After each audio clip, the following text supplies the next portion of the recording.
disasters are many and varied. However, there are principally two types that are prevalent nowadays. They are natural and man-made disasters. Hardly a day passes without disaster striking some part of the globe. Global warming had resulted in a series of natural disasters and destructive weather patterns, and now we are facing the major changes in climate, which we call climate change. The world's people have spoken. Their message is clear. Time is running out.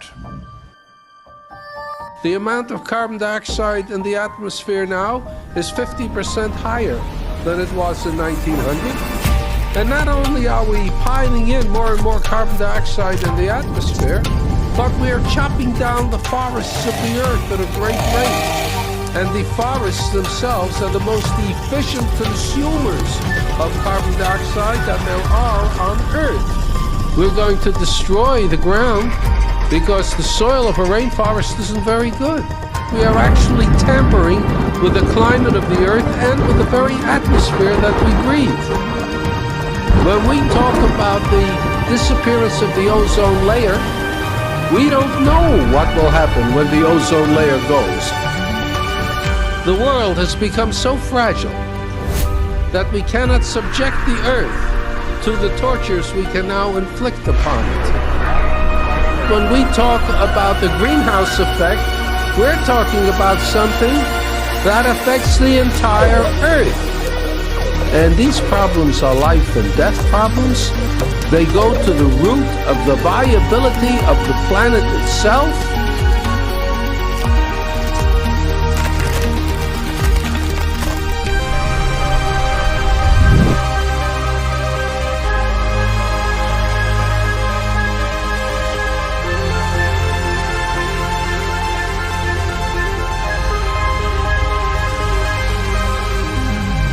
If there's one thing that is biologically certain about the human species is that it is a human species, one species.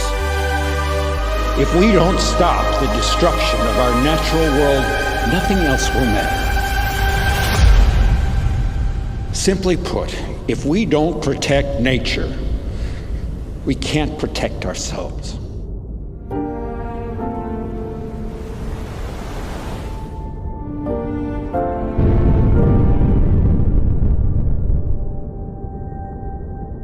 The only way we can solve a problem is by a human solution. Never can we sit back and wait for miracles to save us. Miracles don't happen. Sweat happens. Efforts happens. Thought happens.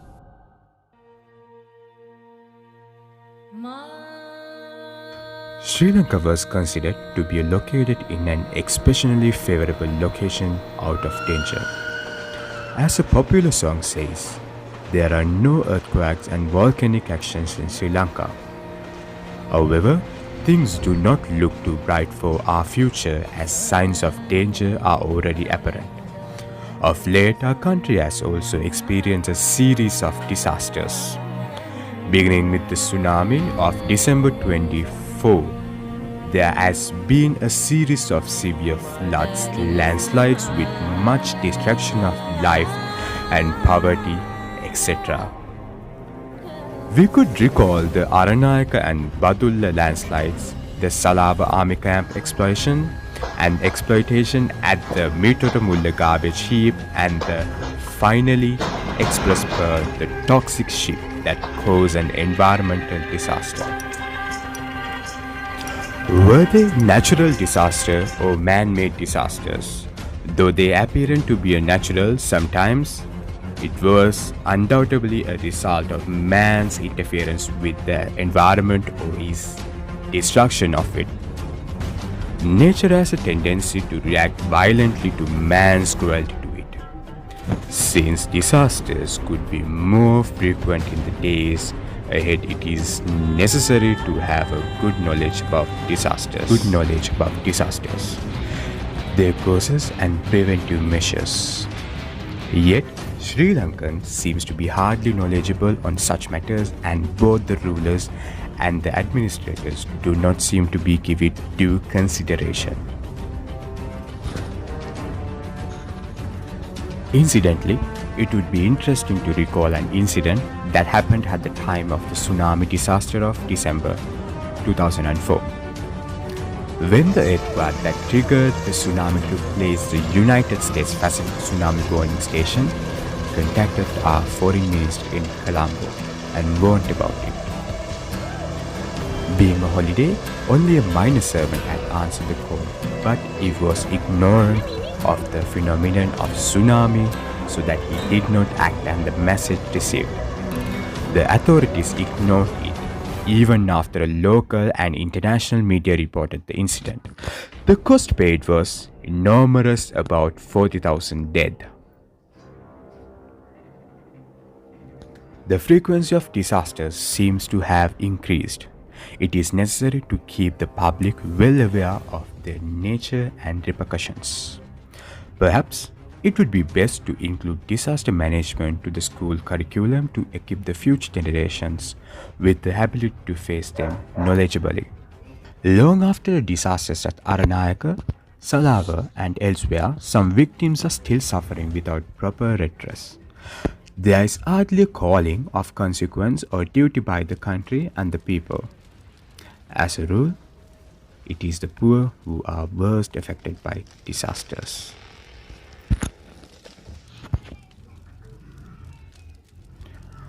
Coming back to 2021, a cargo ship carrying chemicals and plastic petals has been burning off the coast of Sri Lanka for nearly 2 weeks. The ship, the Express Pearl, was carrying 1,486 containers.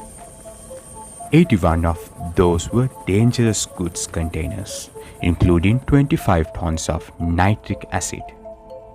At least one container has leaked nitric acid. The oil fueling the ship is another serious cause for concern. The vessel was carrying nearly 350 tons of fuel oil, and salvage teams have prepared for the event of an oil spill.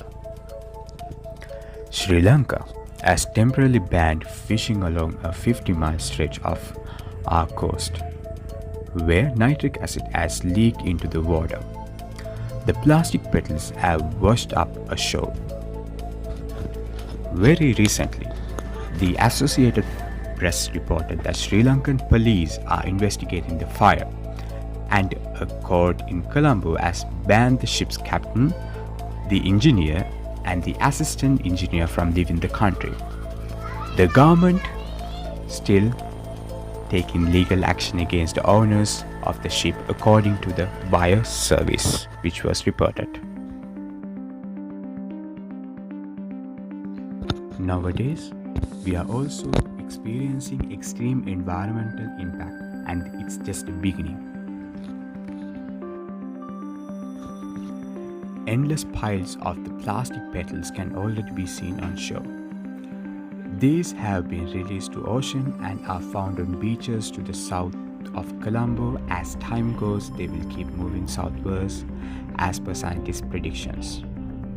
They will also go into river systems such as Kalani, lagoons like Negombo, Batiklo, and also into Port City. They are transported by the wind, and currents will remain at the surface until bleached and will persist in the marine environment forever, as they are not biodegradable.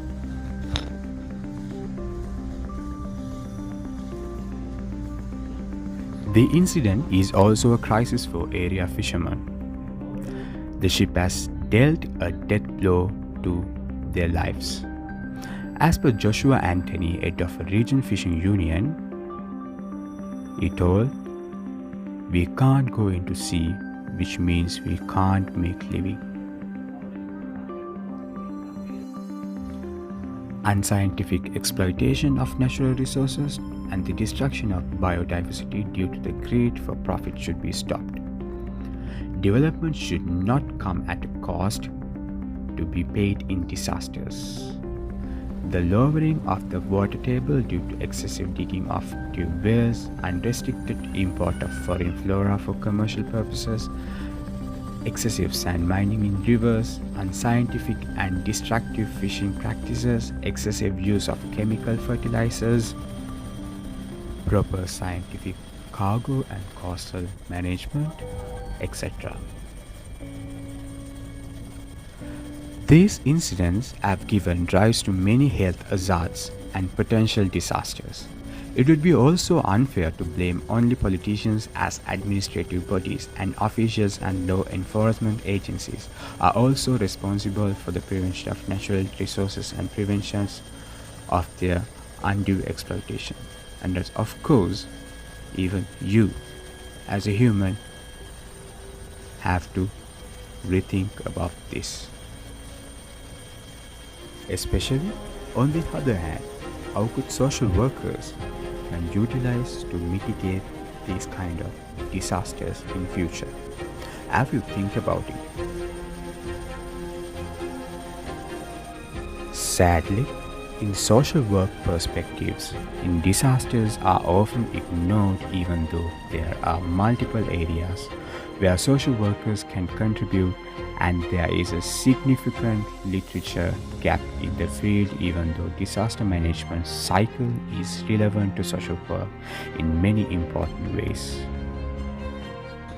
The National Association of Social Workers, leading disaster social work scholar Michael J. Zago, agree that there are varieties of scope for social work in disaster management cycle, but only now the social work research in disaster is gradually emerging.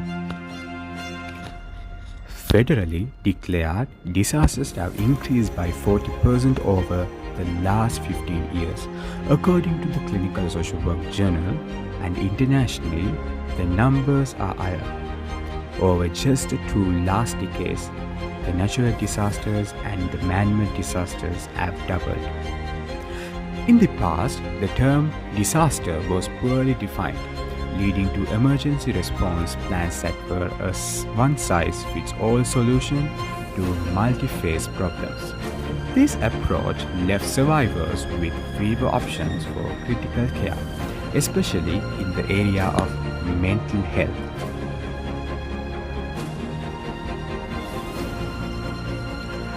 The National Center for PTSD recently redefined disaster as a sudden event that has the potential to terrify, horrify, or engender substantial losses for many people simultaneously.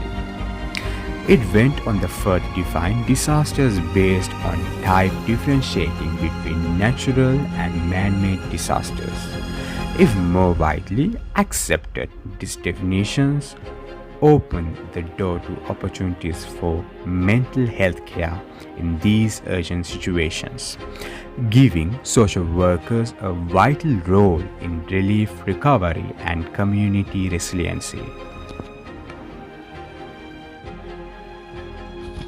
Social workers can offer a variety of mental health services in the immediate aftermath of disasters. Traditional psychotherapy performed by therapists is known for its long-term approach involving sessions work and trust building, allowing patients to share their trauma narratives. However, when social workers are called up for active disaster relief, the critical and immediate intervention skills are far more necessary for psychological triage. Among them are Psychological First Aid (PEA). PEA assists those in crisis in the aftermath of disaster. It relieves initial disasters in an effort to promote short and long-term coping. This sometimes includes crisis intervention and counseling. Secondly, if you're looking about family care, family social workers help families during crisis. They aid survivors in locating the services they need to overcome post-disaster challenges and repair their lives. Mental health media communications. If you look into that, this field provides voices and vital points of view for underrepresented or disadvantaged populations. Again, resilient community capacity building. If we look into that, this includes creating response plans for various groups. Above all, the pledge to do no harm is the first aspect of every skill. How social workers can give their assistance during disasters. Have you think about it? Disaster relief programs typically consider the short-term needs of survivors in order to identify the best allocation of resources and promote beneficial coping in the aftermath of tragedy. So, social workers assist in these programs in a number of ways, including case management, case finding, outreach, advocacy, and brokering. If we look into the case management, social workers locate appropriate resources for clients, making sure they receive the services they most require. And then, case finding involves providing survivors with information about the programs available for them. Many are unaware that such services are available to fear stigmatization for participating in them. Social workers performing outreach increase programs locations in order to allow services to be more accessible. Using connections within various relief organizations, social workers advocate on behalf of clients to qualify them additional services. When acting as a broker, social worker link client system to the resource they need, fulfilling client needs throughout a multiplicity of programs. Ultimately, all these methods allow social workers to disseminate information, refer clients to service, and assist them in qualifying for resources in disasters. So, what about this disaster relief social work in practice? In the United States, the American Red Cross and the Crisis Counseling Assistance and Training Program have provided almost half of all the social workers participating in disaster relief programs, depending on the type, duration, and severity of disaster. The challenges and the requirements of social work change. When preparing ahead of and implementing calamity, social workers may be identifying the organizing supplies, assisting with area and hospital evacuations, or even determining which patients can or should be moved. During an actual emergency, the needs of the affiliated tend to take precedence over one's own needs. Movement-to-movement changes in operational requirements contribute to the notion that social workers must remain flexible. They must be able to go where they are needed when they are needed there. The following are some real-world examples of social workers in the midst of disaster. We have fire in Berry Creek, so we're trying to shuffle our resources. The sound of emergency crews in Northern California stretched to their limits in their battle with out-of-control wildfires. At least 3 people... Northern California wildfires. The Wildfire Mental Health Collaborative was established in Sonoma County after the devastating Tubbs fire to offer survivors tools for dealing with trauma. In the wake of the fires, The Guardian reported that many mental and medical health social workers were funded by grants from FEMA, which allowed them to connect with nearly 70,000 people in the Sonoma County alone. These social workers were able to identify and refer thousands to much-needed mental health services. The first pictures now coming in from Puerto Rico after taking a direct hit.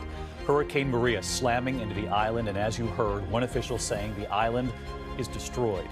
Maria is the first Category 4. Hurricane Maria. In September 2017, the USNS Comfort, a hospital ship, was deployed to Puerto Rico in the wake of Hurricane Maria. The crew included medical and mental health social workers, and mental health providers for inpatient and outpatient mental health services. These providers developed protocols to educate the ship's staff in treating psychiatric patients in addition to treating patients on board. Further study of the impact of disasters on the mental health of survivors is critical on the practice of disaster relief in social work. The National Association of School Psychologists (NASP) has emphasized that children are especially vulnerable in disaster conditions as they take the emotional and behavioral cues from adults. Anxiety and the startled responses, typical symptoms in children that have survived hurricanes, require therapeutic activities to help them cope in healthy ways. According to NASP, other disasters can prompt separate trauma responses. Tornadoes can cause severe skill due to their suddenness. Awareness, wildfires given their advance warning can cause anxiety. Negative effects stem from displacement, property destruction, and the concerns associated with biological threats to one's health. Pursuing a social work degree, even in bachelor's or in master's, can be pivotal in preparing professionals to serve those dealing with the unthinkable during crises and disasters. Even though it will be a natural disaster or a man-made disaster, the disasters are increasing every year, day by day. To tackle these things, social workers have their knowledge, training, and skills necessary to advocate for and support victims of disasters. Even in Sri Lanka, we do have considerable number of social workers who are in practice. But are we really utilizing them? It's your time to think.